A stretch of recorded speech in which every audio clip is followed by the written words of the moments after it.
Hello guys, నమస్తే. నేను మీ Prasad. Welcome back to my channel. మీరు కనుక ఇదే ఫస్ట్ టైం చూసినట్లయితే కనుక వీడియో ఫస్ట్ నుంచి మొదల వరకు చివరి వరకు చూడండి ఫ్రెండ్స్. ఇంకా చాలా అంటే చాలా బాగుంటుంది ఆ బ్యూటిఫుల్ సీ.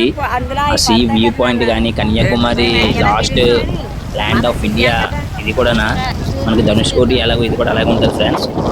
కన్యాకుమారి తమిళనాడు రాష్ట్రంలో కన్యాకుమారి జిల్లాలోని ఒక పట్టణం.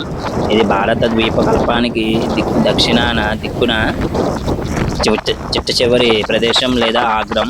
దీనికి ఇంకొక పేరు కూడా ఉంది, అదే కేప్ అని కూడా పిలుస్తారు దీన్ని. ఇంగ్లీష్ వారు అయితే కేప్ కెమోరిన్ అనేవారంట. సో భారతదేశానికి చెందిన దిక్కుల గల చిట్ట చివరికి జిల్లా ప్రాంతం ఏదైనా అది కన్యాకుమారి ఒక్కటే. భారతదేశంలోని ఒక ముఖ్యమైన పర్యాటక కేంద్రం కూడా ఇది ప్రసిద్ధి చెందింది. పడమటి కనుమలలో ప్రకృతి సిద్ధమైన ప్రదేశం, 3 సముద్రాల అరుదైన మేలు కలయిక కన్యాకుమారి ప్రధాన ఆకర్షణగా నిలిచింది. భారతదేశానికి దక్షిణ సరిహద్దుల్లోని కన్యాకుమారి పవిత్ర యాత్ర స్థలంగానే కాకుండా ప్రముఖ పర్యాటక కేంద్రంగా కూడా విలసిల్లుతుంది. సముద్ర సోయగాలకు నెలవైన కన్యాకుమారిలో ఉదయాన్నే తన నునులేత కిరణాలతో వెలుగుతును ప్రసరింపజేసే సూర్యభగవానుడు అప్పుడు సముద్ర గర్భం నుంచి ఉద్భవించి పైకి ఎగురుస్తున్నాడు అన్నట్లుగా కనువిందు చేస్తాడు.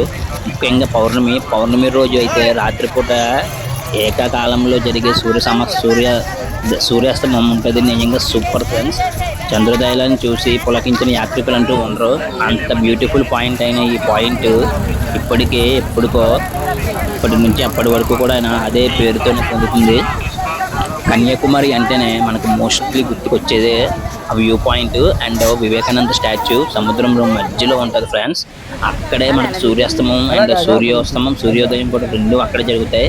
నిజంగా దీనికి చూడడానికి జనాలు అయితే నైట్ నుంచి స్టే చేస్తారు. మేము అలాగే స్టే చేసిన వాళ్ళమే.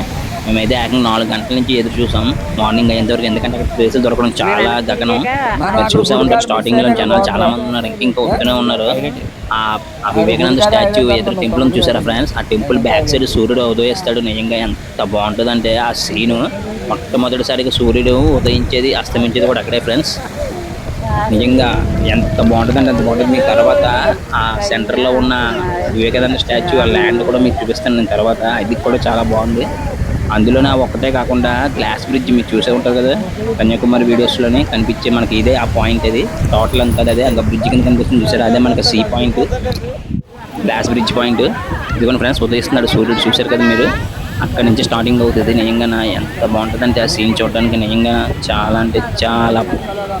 ఉదయించే సూర్యుడు స్టార్టింగ్ నుంచి ఎర్రగా కనిపిస్తాడు. నిజంగా ఎంత అందంగా కనిపిస్తాడంటే సూర్యుడు చాలా అంటే చాలా బాగా కనిపిస్తాడు.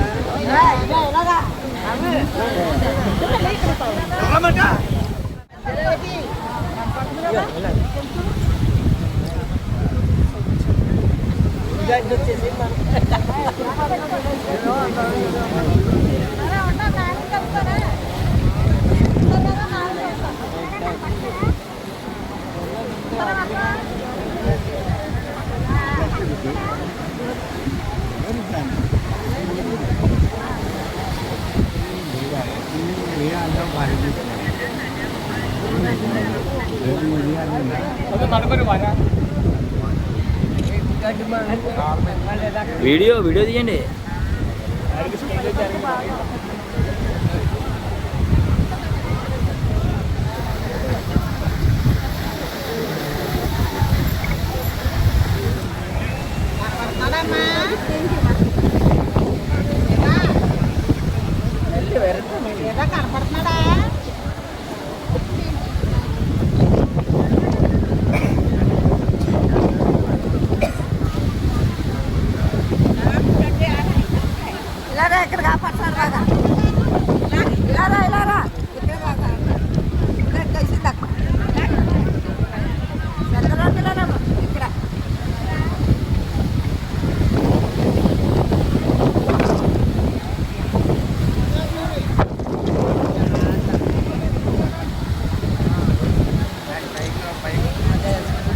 ఈ సముద్ర మధ్యలో ఉన్న వివేకానంద రాక్ మెమోరియల్ స్వామి వివేకానంద గౌరవార్థం నిర్మించిన అద్భుతమైన స్మారక చిహ్నం అని చెప్పాలి. ఇది మనకి 1892 డిసెంబర్లో వివేకానంద ఈ బండరాయి పైనే 3 రోజుల పాటు ధ్యానం చేసి జ్ఞానోదయం పొందాలని నమ్ముతారు.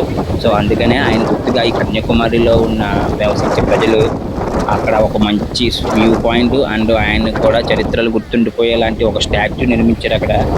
చాలా అంటే చాలా బాగుంది నిజంగా నాకు ఫ్రెండ్స్. ఇంకా ఉంది దీని గురించి స్టోరీ.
అదంతే కాల్చిందే అలా ఉంటా నేను డీజల్ కానీ సరిగ్గా అవుతుంది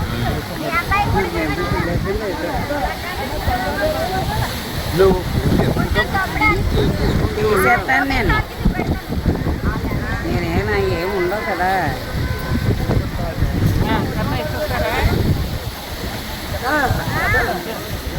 అంటే అక్కడ ఉంటాడు స్నానాలు చేసా కూడా కదా అసలు సన్ రైజ్ కన్యాకుమారి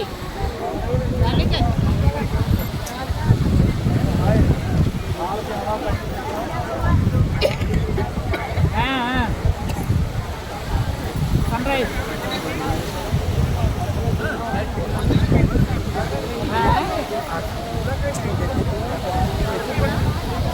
వెళ్తాను.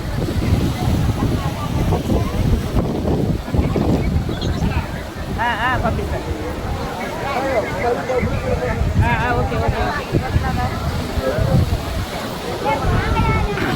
సముద్రం వివేకానంద రాక్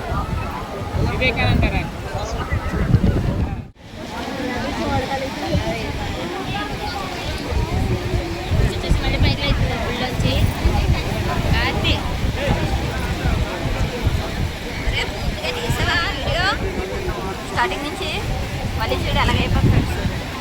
పైకి వెళ్దాం. ఉన్నాయి మీరు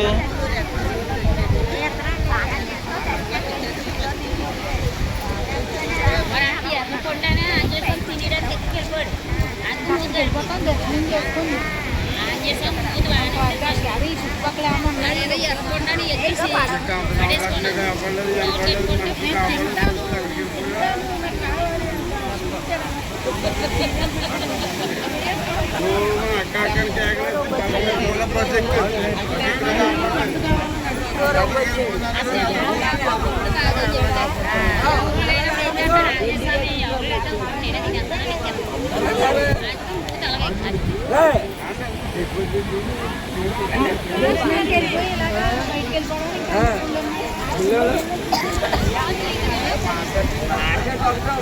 దేవుని నచ్చి చేసుకున్నాక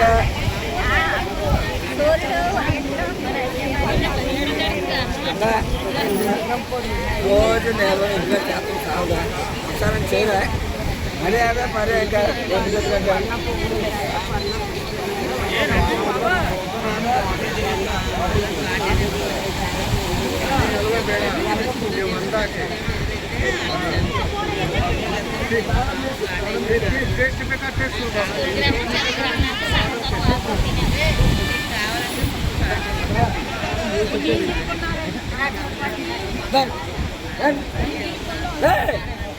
రండి అయిపోయింది అయిపోయింది అయిపోయింది అయిపోయింది అయిపోయింది పిచ్చకు పోతారు మీరు రండి టైం అవుతుంది ఎక్కడో